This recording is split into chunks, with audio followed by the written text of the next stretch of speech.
Okay, so you're not wrong here. I do think that Tamlin putting hands on FEYRE is a moral event horizon that we can't and shouldn't look over because we want this man redeemed so bad. And I do think that Tamlin laying hands on FEYRE is something that we do talk about a lot as a fandom. But I feel like the thing about it is that it feels like character assassination, especially to the pro Tamlin crowd of this fandom, because it's so out of character and it's so clearly there to prove FEYRE right.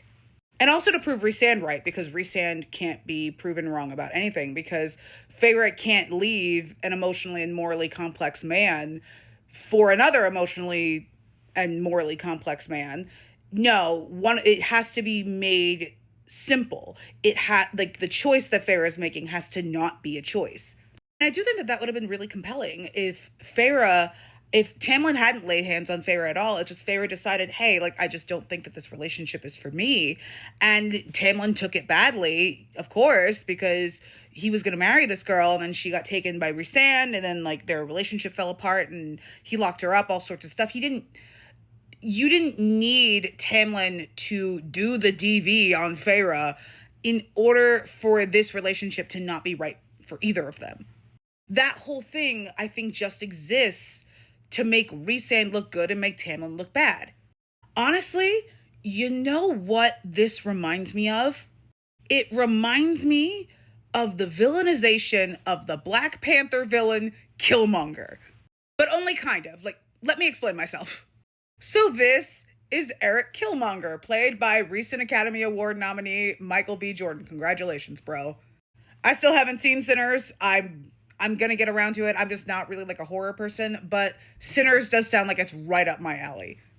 Anyway, this is the cousin of Chadwick Boseman's Black Panther. And the more that we learn about him, the more that we learn that Eric Killmonger has been through it. He has dealt with racism on all sorts of levels, and he's not like connected to his homeland of Wakanda, much like the way that a lot of American people of color are not connected to their ancestry because of, the colonization of the white people. And the more he talks and the more we get to know him, we're like, actually, like, he's not wrong. Like, he's not wrong. And that's what makes him so compelling, especially in the Marvel universe where good is good and evil is evil. And the lines are delineated out a lot more clearly than in books where moral grayness is kind of considered to be the benchmark of interest. And we would continue to go on thinking of Eric Killmonger as maybe the one Marvel villain, one of the few Marvel villains who really didn't do anything wrong. But then he lays hands on a woman, and then we're like, oh, okay. So yeah, there's no, like, at that point, like, the coding of him is, okay, there's nothing redeemable about you at all. And like laying hands on, I believe, Angela Bassett's character, it's been a while since I've seen this movie, laying hands on that character essentially robs Killmonger of the moral high ground, or like the moral high ground.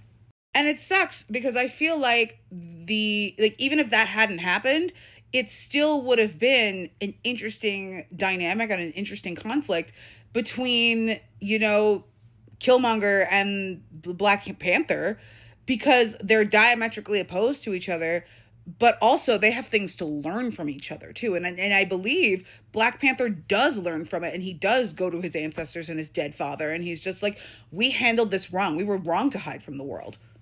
Yeah, like, Killmonger needed to be dealt with, but he didn't necessarily need to be thrown into the sea like his ancestors that jumped from the slave ships. Like, oh my God.